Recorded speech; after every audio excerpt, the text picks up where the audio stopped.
So napuputol po yung ating yung ating video. Di ko alam kung bakit, no. Pero yun nga, so dinidevelop natin yung security ng ating tindahan in order na makapag-operate pa rin kahit wala po tayo, no, sa shop, no. Every time na mag-close tayo, punta tayong Manila, hindi po tayo mangangamba na baka kunan po tayo ng pera, no, kasi paulit-ulit na lang at saka baka malaki rin yung mawala sa atin.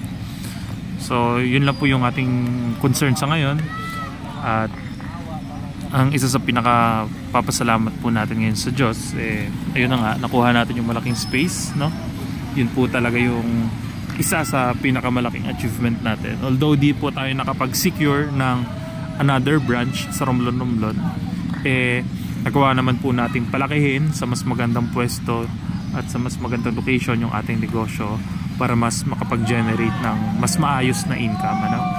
At ngayon, ang tinatrabaho na natin ay yung security ng ating negosyo in terms of securing the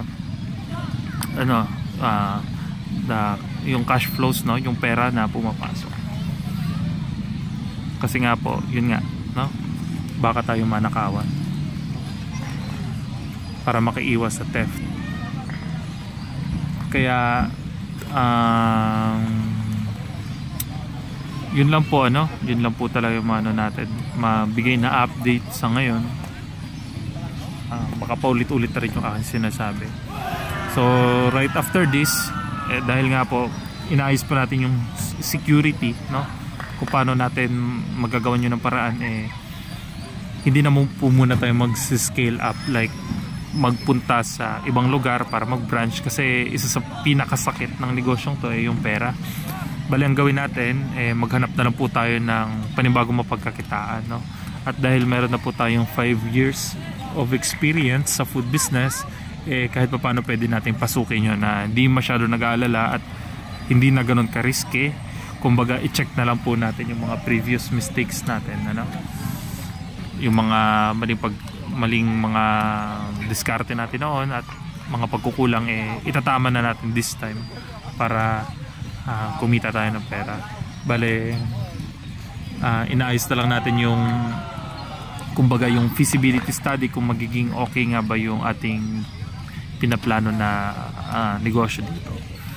So yun nga, dahil nga paulit-ulit na lang itong video na to na akin nare-record, nakakasawa na rin sabihin, wala naman po siguro magiging viewer masyado tong video na to, pero yung aking mga susunod na henerasyon, yung mga anak ko o apo ko man, kung sino pa man dyan, no?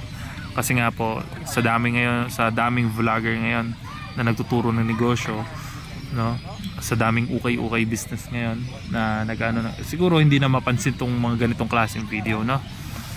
So I'm hoping na in the future maging relevant, no? Although hindi man maging relevant, maging inspirational man lang itong aking mga ginagawa ngayon. Kasi nga syempre, lalo na sa mundo ng marketing, napakabilis mag-evolve.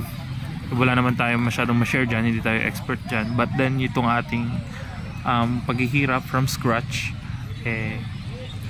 na-share natin, no? Para yung susunod na henerasyon, mas pag-igihan ang kanilang gawa. Kasi kung tutusin, ako na po yung second generation at yung mga susunod pala ay third generation na, kasi nakikinabang na po ako sa experiences ng aking tatay. Simulan ko man ito from scratch, but then meron po akong mentor, which is si Papa po, no? Bale, yun lang po ang ating update, no? Maraming salamat po sa Diyos, syempre. Wala naman po tayong viewers, wala po tayong papasalamatan, no? Ayan, so yun lang po, no? Napakaganda ng view dito sa bayan ng Calatrava.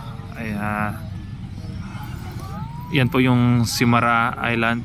Sa likod naman po yung Banton Island.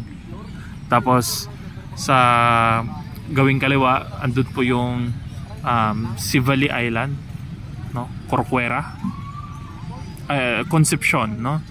Bayan ng Concepcion. At dun po yung Mindoro. Ayan.